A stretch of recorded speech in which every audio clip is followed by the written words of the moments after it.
Arestado ng mga operatiba ang tinaguriang Top 10 Regional Most Wanted Person sa kasong statutory rape sa isinagawang warrant of arrest operation sa Barangay Kulambug, Isulan, Sultan Kudarat nito lamang Setyembre taong kasalukuyan.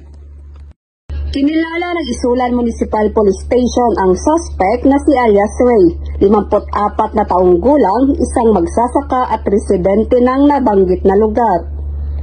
Bandang alas 9:30 ng gabi nang isinagawa ng Isulan MPS kasama iba pang mga operatiba ang warrant of arrest operation sa pamamahay ng suspect na nagresulta ng matagumpay na pagka-aresto.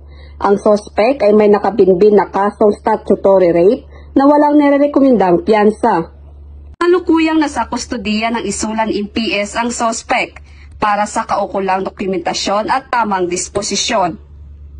Napaigting naman ng mga kapulisan ng Rehiyon 12 ang pagsasagawa ng mga operasyon upang mahuli ang mga most wanted persons sa rehiyon para sa pagkakaroon ng mapayapa at ligtas na bagong Pilipinas. Mula dito sa General Santos City, ako ang inyong PNN correspondent, Patrolwoman Vina Morales, alagad ng batas, tagataguyod ng Balitang Pulis.